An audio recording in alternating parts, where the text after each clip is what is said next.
10. alguses saime näha esimesi elektriautosid, mis nägid ikka välja parajad peletised mingilt teiselt imelikult planeedilt, kuid nüüd on toonud Audi välja uue elektriauto e-tron, mis sõidab ainult elektriga. Tere tulemast taas vaatama naiskutsede proovisõitu.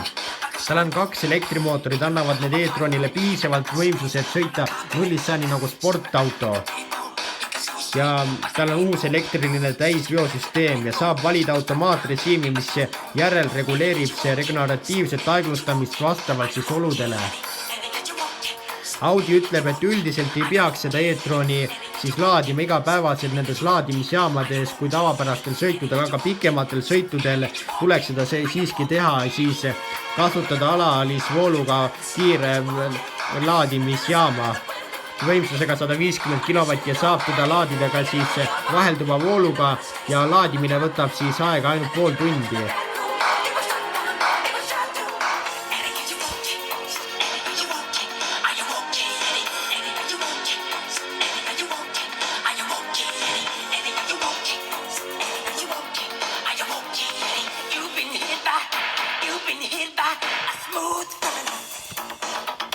Ja nii käib see siis laadimine talle ja tal on panoraamkatus ja standardvarustuses on 2-tsooniline kliimaseade, lisavarustuses 4-tsooniline.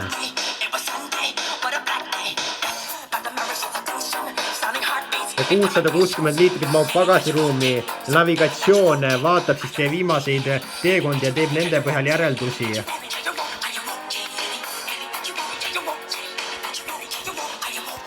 Ja tal on siis 12,3 tolline siis Audi Virtual Cockpit ja parkimisabi ja samuti on olemas siis ka kaamerad, mis jälgivad ümbrust.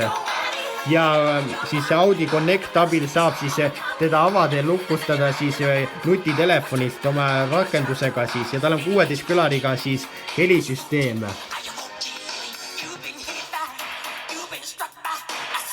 Ja sõidurajalt siis lahkumishoiatussüsteem ja siis kokkupõrket ennetav pidurdussüsteem ja muidugi pidurdab ennast ka automaatselt kinni, kui peaks ikka see kokkupõrke ikka vältimatul moel tulema. Ja püsikiirus hoida, mis jälgib eessõitjaga distantsi. Ja tal siis on 95 kW-tunnine mootor ehk siis 158 kW-tine.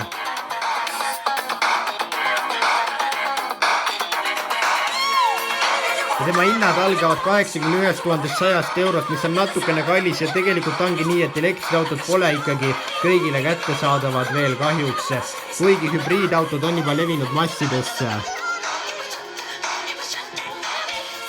Siis tõepoolest neid elektriautode massidesse tulemisi peame veel ootama.